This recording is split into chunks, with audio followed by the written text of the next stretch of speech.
Hello friends, मैं आज आपको स्वामी सुभाष सुभाष चंद्र बोस के बारे में कुछ जानकारी देने वाला हूँ। सो इस वीडियो को अंत तक देखते रहिए, लाइक कीजिएगा, सब्सक्राइब कीजिएगा मेरे वीडियो को।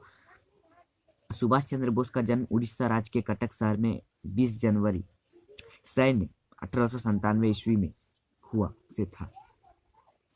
इनके पिता राय बहादुर जानकीनाथ बोस गण्यमान्य वकीलों में से एक थे।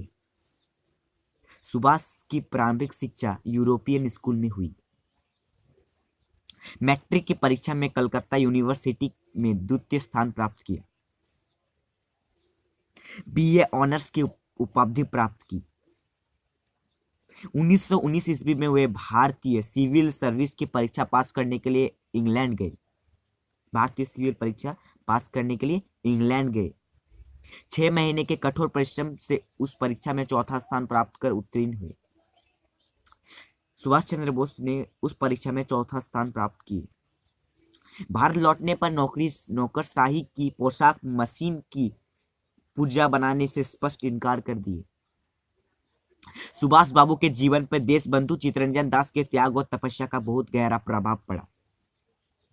1921 ईस्वी में उन्होंने स्वयं सेवकों के संगठन का कार्य प्रारंभ किया। फलस्वरूप अंग्रेजी सरकार ने उन्हें गिरफ्तार कर लिया। प्रिंस ऑफ वेल्स जब भारत आई, समस्त भारत में उसका बायकॉट किया गया। सुभाष ने बंगाल में इस आयोजन का नेतृत्व किया। देशबंधु द्वारा आयोजित स्वराज पार्टी में उन्होंने तन मन धन से पूर्ण सहयोग दिया।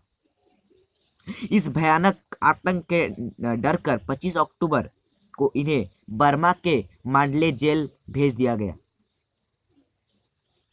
पर स्वास्थ्य खराब हो जाने के कारण 17 मई 1927 को इन्हें मुक्त कर दिया गया। इन्हें कई बार जेल यात्रा करनी पड़ी।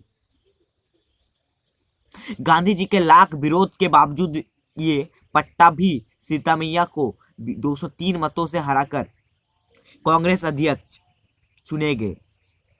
पुनः कुछ दिनों के बाद स्वेच्छा से त्यागपत्र से अर्गगामी दल का निर्माण किया। भारत रक्षा कानून के अंतर्गत गिरफ्तार से फलस्वरूप आगमन आरक्षण का घोषणा कर दी। सरकार ने जेल से मुक्त करने घर पर ही नजरबंद कर दिया। नजरबंद के समय अपने साम्राज्याधीश होने की घोषणा कर दी और एक दिन सबकी आंखों में धूल झोंकते हुए आधी रात के समय मौलवी के बेस में बाहर निकल गए। ये कलकत्ते के पेशावर गए। वहां उत्तम चंद्र की सहायता में एक गूंगे मुसलमान के रूप में काबुल होते हुए जर्मनी पहुंचे। एक गूंगे मुसलमान के रूप में काबुल होते हुए जर्मनी पहुंचे। जापान में उन्होंने आजाद हिंद सेना की नींव बैठाई। जापान की सहायता से सुभाष बाबू ने बर्मा तथा मलेशिया से अंग्रेजों को मार भगाया। नेताजी ने अपने सैनिकों से कहा, तुम मुझे खून दो, मैं तुम्हें आजादी दूंगा, जो आप लोग सब जानते हैं। You give me blood and I give you freedom. विश्व के 19 राष्ट्रों ने संभाला, आजाद हिंद फौज की स्वीकार कर लिया था। 5 जुलाई 1943 को सुभाष चंद्र बोस ने सेना का नेतृत्व संभाला।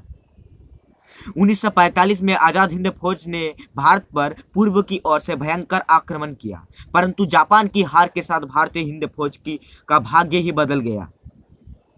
सैनिक गिरफ्तार कर लिए गए। वायुयान द्वारा नेताजी जापान जा रहे थे। रास्ते में जहाज में आग लग गई। कहा जाता है कि उसी दुर्घटना में 19 अगस्त 1945 को नेताजी का निधन हो गया। क्रांति दूत सुभाष से भयंकर ज्वालामुखी के सामने थे। वे जीवन प्रयत्न ब्रिटिश साम्राज्य की आंखों में खटकते रहे। यदि वे आज हमारे बीच होते तो निश्चय ही जानते, इसका हृदय में स्वागत और आदर करते। किंतु भारतीयों का दुर्भाग्य है कि वो लौटकर नहीं आए। आज भी भारतीयों के हृदय में पलट पर उसकी भव्य मूर्ति ज्यों की त्यों अंकित है।